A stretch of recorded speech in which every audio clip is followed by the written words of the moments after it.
Let's see what kind of potatoes Pamela keeps in her potato bag. Those aren't potatoes. Those are Twizzlers. We had a change of plans, a change of management, if you will. It's been a lovely morning ridge walk.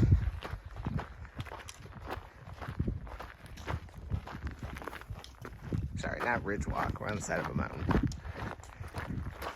Side of the mountain walk. There we go.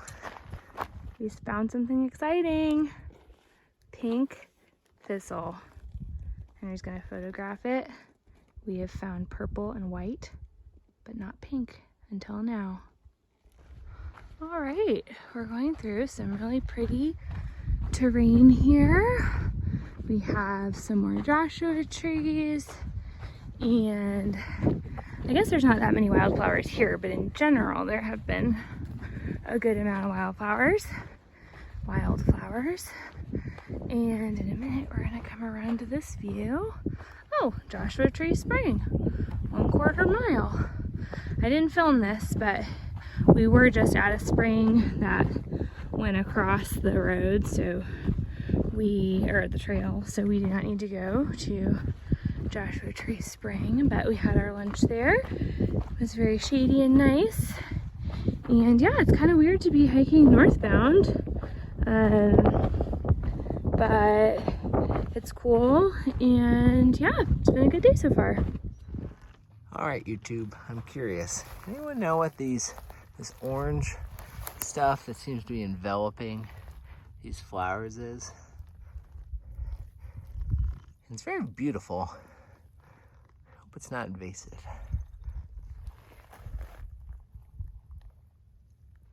All right, here's a really dramatic patch of it.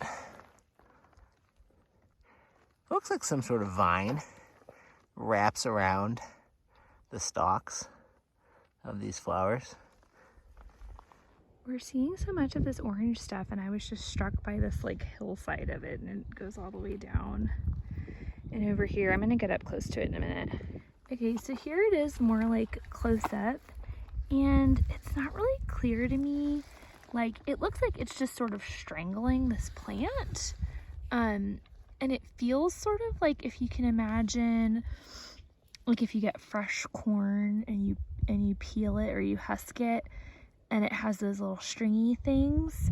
They're kind of grippy and kind of soft and smooth, and anyway, it's kind of like that, but I've never seen anything quite like this, and it can get really thick, and I'm interested to learn more about it. So if anyone knows about it, or if not, maybe I'll do some research when we get somewhere, and yeah, I will be excited to learn. I hope it's not really bad and killing everything, although I kind of feel like / fear that maybe it is. To be determined. Well, it looks like might get hit with first thunderstorms. We're gonna try to make it to our campsite. 8 campsites that will attempt this.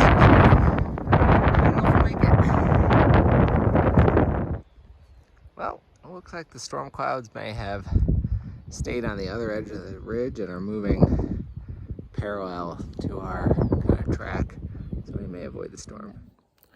Some days you get more dirty in one day than you've been before in a week or so. Allow me to show you.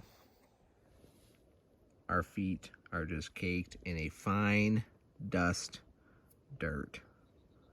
They actually don't look that bad on camera. I suppose so. One day, people, one day.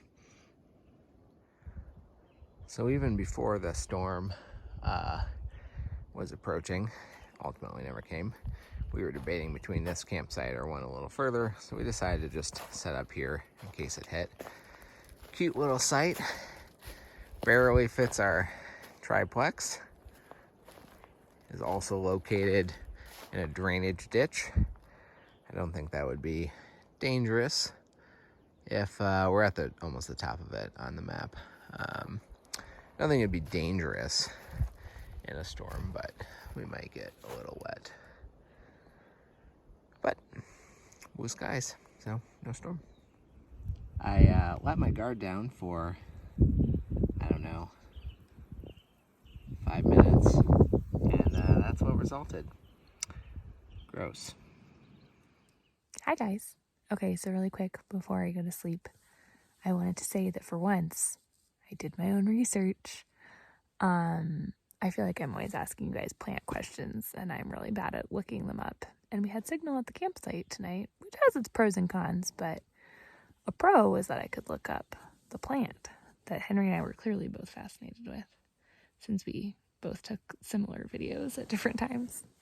And apparently it's called the California Dodder. I don't know if that's how you say it. Dodder. And it is a parasitic, herbaceous annual plant, I think. And the website I was reading said that, like any good parasitic plant, it rarely kills its host. So that is good news.